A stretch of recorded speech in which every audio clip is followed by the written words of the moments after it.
La CRIRAD est la Commission de recherche et d'information indépendante sur la radioactivité. C'est une association à but non lucratif, une association de loi 1901, qui a été créée en 1986 pour faire des mesures de radioactivité de manière à disposer de données indépendantes de l'État et des industriels, afin d'informer les citoyens par rapport à la radioactivité, sous toutes ses formes, et en particulier dans leur quotidien.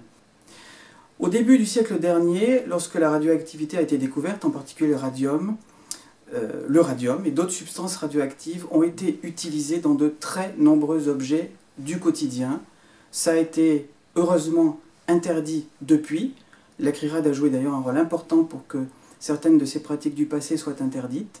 Mais on retrouve aujourd'hui encore, chez soi, dans un grenier, dans une brocante, des objets du passé qui sont radioactifs. Et puis deuxième problème, on peut aujourd'hui acheter sur Internet des objets qui sont commercialisés à l'heure actuelle et qui sont radioactifs.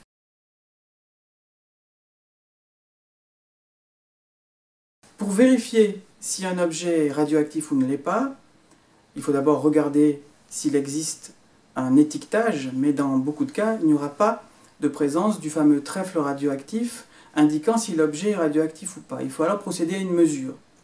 Détecter la radioactivité d'un objet, c'est être capable de mettre en évidence la présence de rayonnements ionisants qui sont émis par cet objet.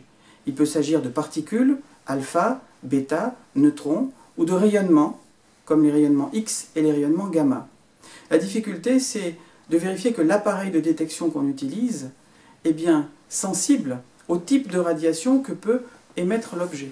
Or, dans beaucoup de cas, le citoyen ne sait pas quelle matière radioactive est contenue dans l'objet, donc quel type de radiation est susceptible d'émettre l'objet.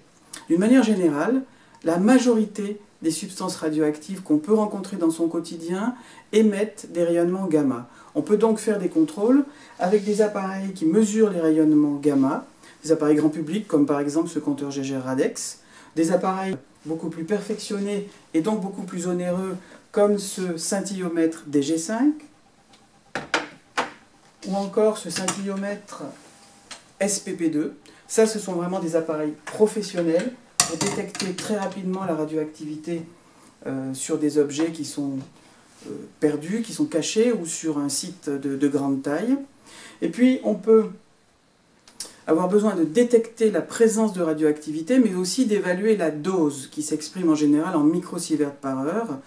Certains compteurs Geiger permettent déjà de faire une première estimation de cette dose, c'est le cas du Radex, mais ce n'est qu'une estimation préliminaire, assez grossière. Pour faire une vraie mesure de débit de dose, il faut utiliser des appareils professionnels, comme par exemple ce compteur proportionnel compensé en énergie, LB123, ou encore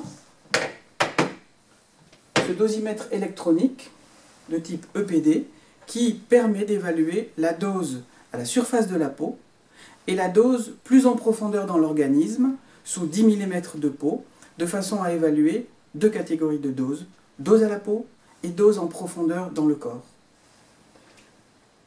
Enfin, il existe des appareils qui permettent d'enregistrer la présence de rayonnements à la fois alpha, bêta et gamma. C'est le cas par exemple de ce contaminomètre qui permet d'enregistrer la présence de rayonnements alpha, bêta, gamma si on enlève le capot, et qui permet d'enregistrer les rayonnements gamma et en partie bêta si on met le capot, parce qu'un capot métallique comme celui-ci arrête totalement les rayonnements alpha.